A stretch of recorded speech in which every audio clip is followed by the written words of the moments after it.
It's time now for French Connections, our weekly look at the intricacies of life here in France with Florence Villeneuve. Hi, Flo. Now, this week we're going to focus on counter-terrorism. France has been under a state of emergency for nearly 2 years now, with exceptional security measures put in place after the attacks in November 2015. Measures that were meant to be temporary, but that could become permanent. Well, what's interesting is when Emmanuel Macron was running for president, he vowed to get France out of the state of emergency. And so the government has proposed an alternative. This is a brand new counter-terrorism bill that's meant to be voted into law this autumn. But critics say there's actually not that much that's new about these new measures. They say it's actually just going to enshrine into law many of the measures that were meant to be exceptional during the state of emergency. And essentially all this could push France towards a permanent state of emergency. Now, it is this state of emergency that's come under heavy criticism from rights groups. Authorities have the power to place people under house arrest. They can order house searches, ban public gatherings without the prior approval of a judge. Walk us through the new measures. Well, the new measures are kind of like a photocopy of a photocopy. So the broad strokes are the same, but there are some differences from the state of emergency. You can see them here. Essentially, house arrests, for instance, will be replaced by the surveillance of individuals. Meanwhile, state authorities will be allowed to establish what they're calling security zones, essentially where people are subject to identity checks and searches. They'll also be able to shut down places of worship. And this time, with the approval of a judge, they'll be able to order search and seizure operations. They will now be called visits, but essentially that is a fancy word for what is essentially a police raid. Now, according to a recent poll, a majority of French people say they're actually in favor of the new measures, but there's been lots of criticism from across the political spectrum and for different reasons. That's right. Now, conservatives say that these new measures don't go far enough given the very real threat of terrorist attacks that we have here in France. And meanwhile, the left says that these new measures go too far. It's a controversial topic, to say the least. This is a gift to the enemies of our republic who expect us to change our system. The law will trample on our freedom. Once a fair balance between security and freedom is no longer possible, as far as I'm concerned, and I think a lot of French people will agree with me, I'm ready to sacrifice a little bit of my freedom for security for everyone.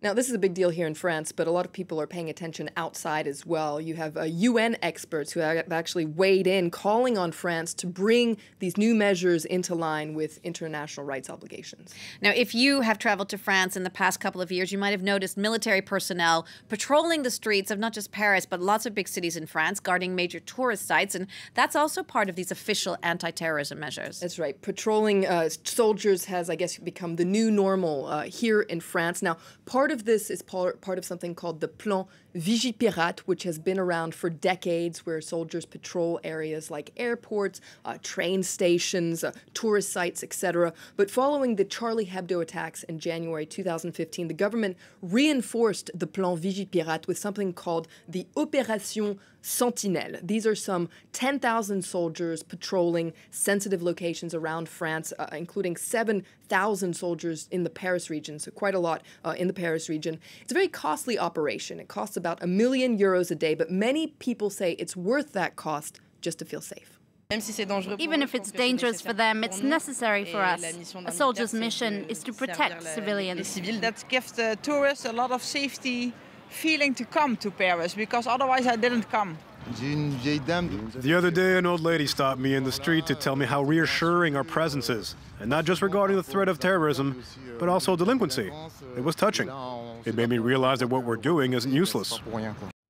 Now, members of this Opération Sentinelle, or this Sentinel operation, have increasingly become targets themselves, with recent incidents at the Louvre Museum, at the Orly Airport in Paris. And the thing is, though many people say this operation makes them feel safe, it also has some critics who say it's actually not cost-effective. These soldiers won't stop attacks from happening. They'd have to be everywhere or in the right place at the right time. Their purpose is to intervene once an attack happens. So in a way, the mission symbolizes the failure of intelligence and security services. The government has vowed to review the Opération Sentinelle to make it more efficient and adapted to the current threat of terrorism. But soldiers aren't the only ones who are feeling a little bit worn out, overstretched, etc. The police as well has been calling for more means from the government.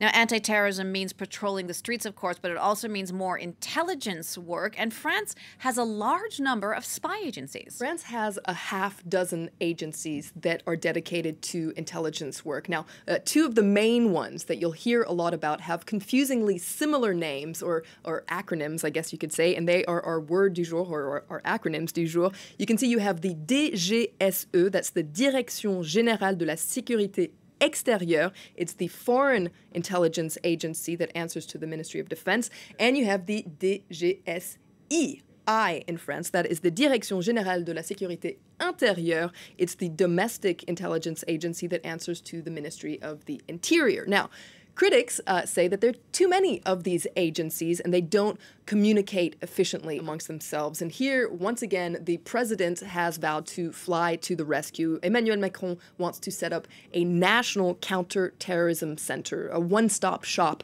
if you will, to coordinate these different intelligence agencies, a task force that will answer directly to him. Now, authorities say that thanks to all these measures, France has managed to foil several terrorist attacks over the past couple of years, but they certainly are buckling down for a long fight against terrorism here in France. Florence, thank you so much for that. Florence Villeminot there with this episode of French Connections focusing on security here in France, a very critical issue, of course. Don't forget, if you want to ask Flo about anything else that concerns life in France, you can always send her a tweet at Flo Villeminot.